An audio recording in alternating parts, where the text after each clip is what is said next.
আসসালামু আলাইকুম। বিডি জনমতের আজকের আয়োজনে আপনাদের সবাইকে স্বাগত জানাচ্ছি। আজকে আমাদের স্টুডিওতে অতিথি হিসেবে এসেছেন জনাব লেফটেন্যান্ট কর্নেল অবসরপ্রাপ্ত হাসিনুর রহমান বীর প্রতীক। জনাব হাসিনুর রহমান সাহেব, আপনাকে স্বাগত জানাই আমাদের বিডি জনমতের আজকের অনুষ্ঠানে। আপনাকে অশেষ ধন্যবাদ, আমি গর্বিত আমাকে দাওয়াত করার জন্য। ধন্যবাদ আপনাকে। আমরা সমসাময়িক বিষয়ে কথা বলতে চাই। আমরা স্যারের সাথে স্যারের বিগত দিনের কিছু বিষয় নিয়ে, বিশেষ করে ওনার সাথে যেটা ঘটেছিল সে বিষয়ে, গুম বিষয়ে আমরা কথা বলতে চাই সমসাময়িক রাজনৈতিক ইস্যুতে। আমি প্রথমেই কথা বলবো আপনার সাথে, যেটা জানতে চাইব বিনীতভাবে, সেটা হচ্ছে যে গত 17 তারিখে আন্তর্জাতিক অপরাধ ট্রাইব্যুনাল যে রায়টি দিয়েছে ফ্যাসিবাদী শেখ হাসিনার বিরুদ্ধে মৃত্যুদণ্ড, এ বিষয়ে আপনার ব্যক্তিগত মতামত কি, কীভাবে দেখেন আপনি? বিসমিল্লাহির রহিম। যে রায়টা হয়েছে এটা আসলে প্রত্যাশিত রায়। এর কমও দেওয়ার বেশি নাই, স্কোপ নাই, বেশি দেওয়ার স্কোপ নাই। একজন লোককে তো 2বার ফাঁসি দিতে পারেন না। আর আবেগে আমরা অনেক কিছু বলি, 1400 বার ফাঁসি, 10 বার যত মৃত্যুদণ্ড ফাঁসি, বা মূল কথা হলো তার মৃত্যুদণ্ড। আমরা রাজনীতিবিদদের সম্বন্ধে আমাদের অনেক ধারণা ছিল, তাদের অনেক জনগণের সমর্থন।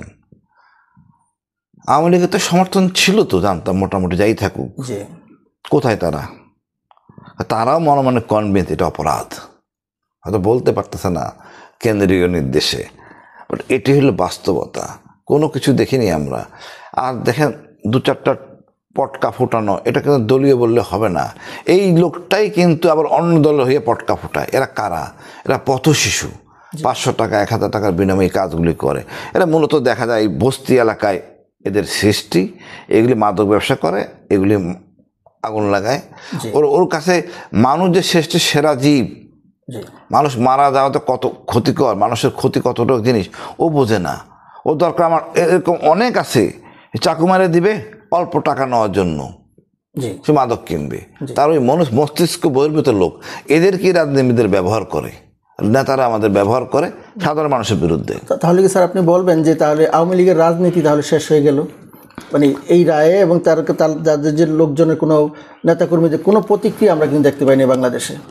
দেখেন, রাজনীতি আমরা তো চাচ্ছিলাম আওয়ামী লীগ এবং যেই তকমা দিয়া ট্যাগ দিয়া আওয়ামী লীগ বেঁচে ছিল এত বছর, আওয়ামী লীগ তার অঙ্গ সংগঠন সবাই জঙ্গি সংগঠন। জঙ্গির ব্যাখ্যাটা কি? যে প্রচলিত নিয়ম না মানে সেই জঙ্গি। তা আওয়ামী লীগ সেই নিয়ম মানেন নাই।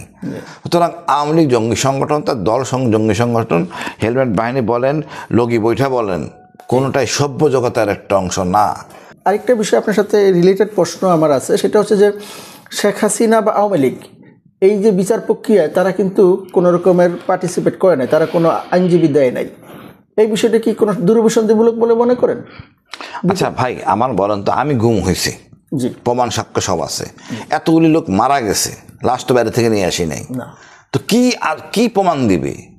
তার মুখের ভাষা, কথা সব তো ভেরিফাই করা হয়েছে। পৃথিবীর ইতিহাসে নিজ দেশের লোকরে বা অন্য দেশের লোকরে কেন মারতে পারে না? কতটা শিশু মারা গেছে। সশস্ত্র অস্ত্র, এই অস্ত্রগুলি কেনা হয়েছে কেন? শত্রুর জন্য। এই যারা মারা গেছে এরা শত্রু। আপনি ক্ষমতা দীর্ঘায়িত করবেন অবৈধভাবে, আর এই জন্য বলি হবে আমরা। এখানে তাকে সুযোগ দেওয়া হয়েছে, তার পক্ষ থেকে আইনজীবী আসে নাই, আসার স্কোপও নাই, কিছু করতে পারবেন না। তো আসেন, ওনার ব্যর্থতা। উনি এখন আসুক, সারেন্ডার করুক, কি মানা করছে?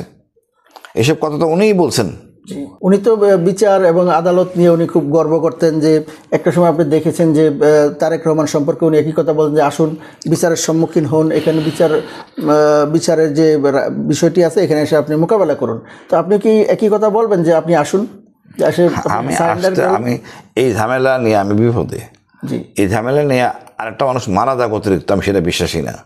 এই পচা মাল দরকার নাই আমাদের। আমার কথা হলো, দেখেন এই বিচার প্রক্রিয়া, আদালত আন্তর্জাতিক মানের। আমি এই না, বিদেশি আইনজীবীরা ছিল, বিদেশি বিশেষজ্ঞরা ছিল, জাতিসংঘের লোক সবসময় এখানে উপস্থিত।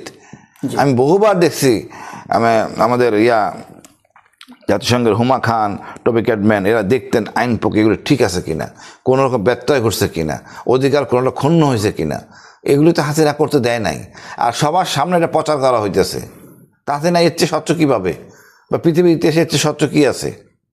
তারা একটা কথা প্রচার করতে চায়, যেটা যে আন্তর্জাতিক অপরাধ ট্রাইব্যুনালের যে প্রধান প্রসিকিউটর তাজুল ইসলাম, উনি এর আগে মানে শেখ হাসিনার আমলে যেই আপনার যে বিচার প্রক্রিয়া ছিল তখনকার তিনি আসামি পক্ষের আইনজীবী ছিলেন, এখন তিনি আবার ডিফেন্সের আইনজীবী। এটাকে ওনারা একটা কন্ট্রাডিক্টরি হিসেবে দেখতে চান। আপনি কি বলবেন? ওনারা তো দলটাকে দুই ভাগ করছেন, পক্ষ বিপক্ষ, স্বাধীনতার পক্ষের লোক, স্বাধীনতার বিপক্ষের লোক, সেইটি হওয়ার কথা। এবং এটা যেই প্রসিকিউটর তো ভূমিকা তেমন কিছু না, বিচারক, উনি তো বিজ্ঞ, ওনাকে নিয়ে বিতর্ক তুলতে পারেন, প্রসিকিউটর বিতর্ক লাভ নেই।